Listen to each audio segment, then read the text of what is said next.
Magandang buhay, Caribbean. Nandito tayo sa busy tires ngayon. Magpapalit po tayo ng 8 gulong at paharap na po tayo sa winter, kaya tanggalin natin yung mga luma.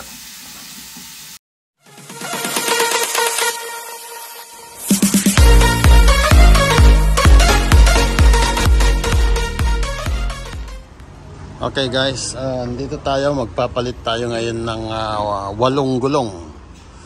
8 gulong kay Pedring. At ang kinuha ko nga po ay yung yung Made in America. Made in America. May kamahalan siya.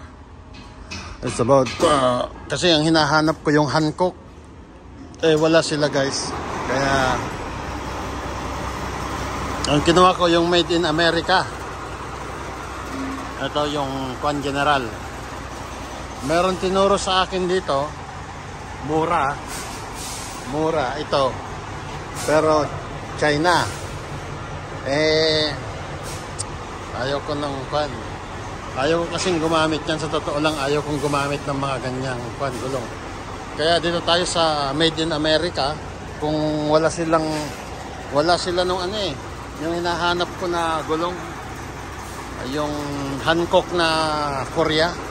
Kasi subok ko na yon, matibay yon. Inabot sa akin ng mga 2 to 3 years nung gumagamit ako ng ganon. Pero itong Michelin ko kasi, itong original from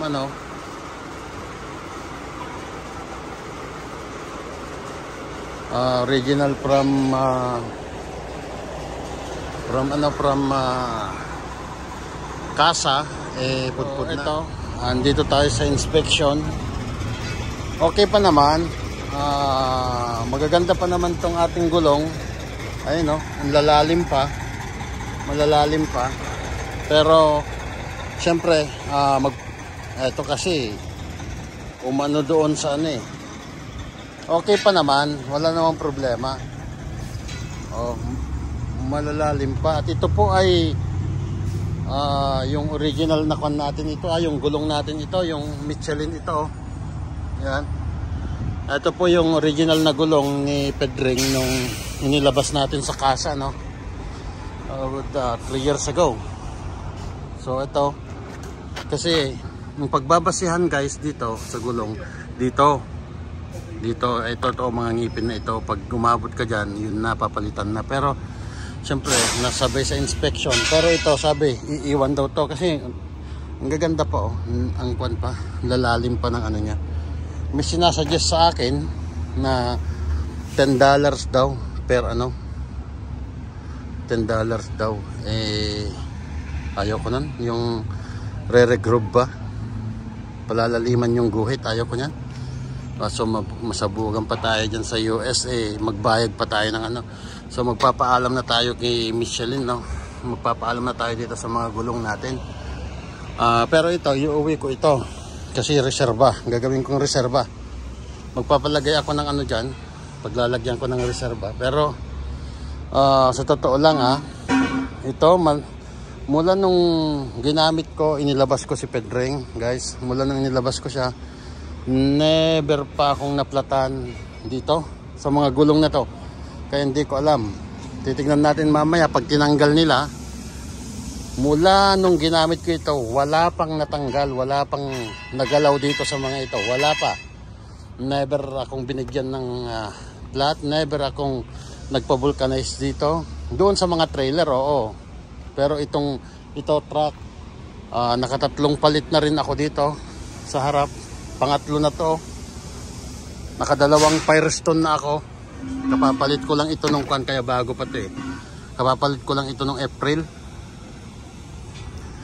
At ito, natatanggal na to. Ilang beses na napalitan, 2 beses na. Pangatlo na to. Pero yon hindi pa.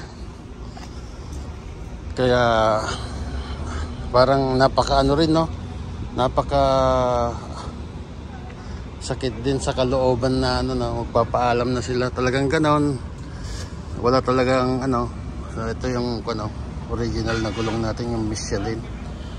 Ganito kasi ang karamihan truck guys. Ang size ng gulong natin 11R225. Kaya mabagal sa arangkada tong akin pag nakaano. Kasi ang original na nakikita kong gulong ng mga Peterbilt ay karamihan yung 295. 295 das 225, 2.5. Yun ang karaniwan. Yun kasi mas maliit, mas mabilis sa arangkada. Ito naman, mas mabagal sa arangkada pero mas sa fuel consumption niya is okay. Ano ba ito? Kaya pumunta dyan. Oh, napigtas. So, pag napigtas na, tapon na natin. Ayan. Magpapaalam na tayo sa ating mga gulong. Pero itong dalawa, kumakapit pa. Reserva ko ito. Malalim pa. Ang lalim pa, oh. Papaano ko sa inyo. Hindi kasi uso ang coins dito eh. Ito, kita nyo. Ito oh, kita nyo.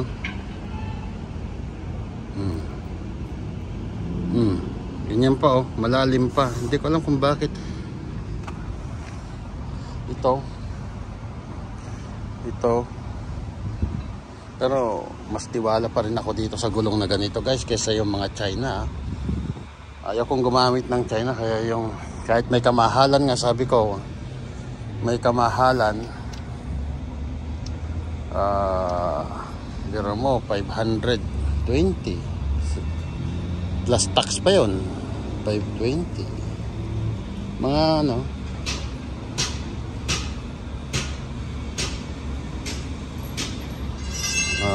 23,000 ang isa. So 8.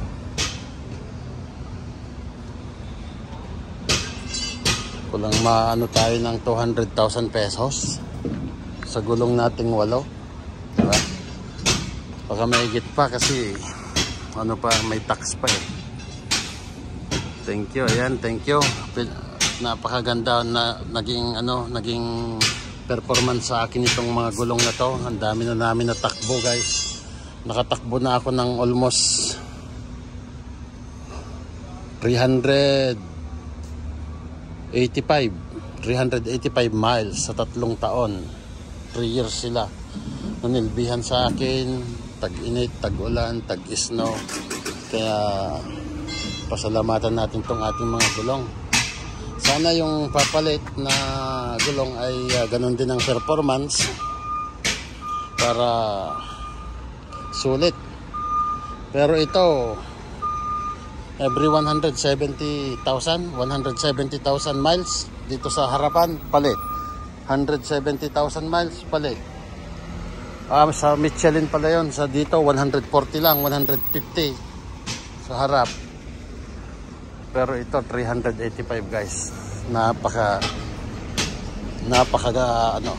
sulit na. Malaki na ang kinita, kaya ayan. Babay sa ating Michelin. Bye-bye. Parang ayaw ko sanang palitan kung maaari. Mag-stay na kami. Kaso lang mag-stay na kami forever, kaso lang walang forever talaga. Pati gulong. Kaya iuwi ko ito. Sabay inspection kasi ito dito ang guys. Ito expire na siya nung August. Kaya nga ako umikot doon sa kanina. Umiwas ako sa timbangan. Ayun Yan yung vehicle inspection na sinasabi ko sa inyo. Ayan expire siya ng ng August. So kailangan papasok na naman ang taglamig. Kailangan bubuksan nila yung mga gulong natin, titignan nila yung mga preno natin. Ito. Yan, maraming salamat sa 3 taon na paninilbihan mga Michelin. Pero alam ko ito, ibebenta nilang lalaliman nila yung mga tapos ibebenta nila kagaya yung mga sabi nila used daw yan, pero inano nila yan. Ayun kagaya nito halatang halata nilaliman nila yung mga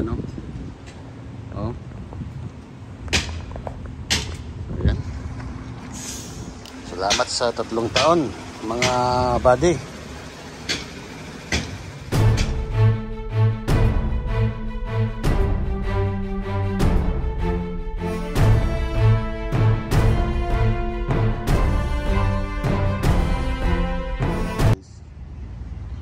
Balik tayo dito para kunin si Pedring ano. Ito na yung kwan. Ito na yung bagong gulong. Medyo madilim-dilim pa. Kaso lang dito na tayo sa basic tayo. Ito na guys. Pinalitan ang 8 gulong ni Pedring. Yan. Bagong-bago.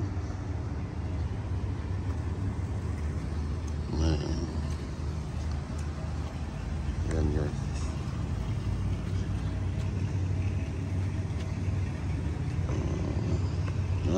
Dahil wala sila nung Hancock na hinahanap ko. Ito na lang pinakabit ko yung Made in USA para matibay.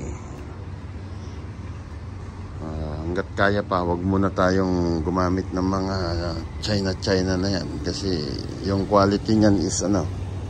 Kita nyo yung truck ni Boss Joseph. Kabago-bago ng gulong. Nag-gutter lang ng konti. Ala na sabog. Kaya ito guys.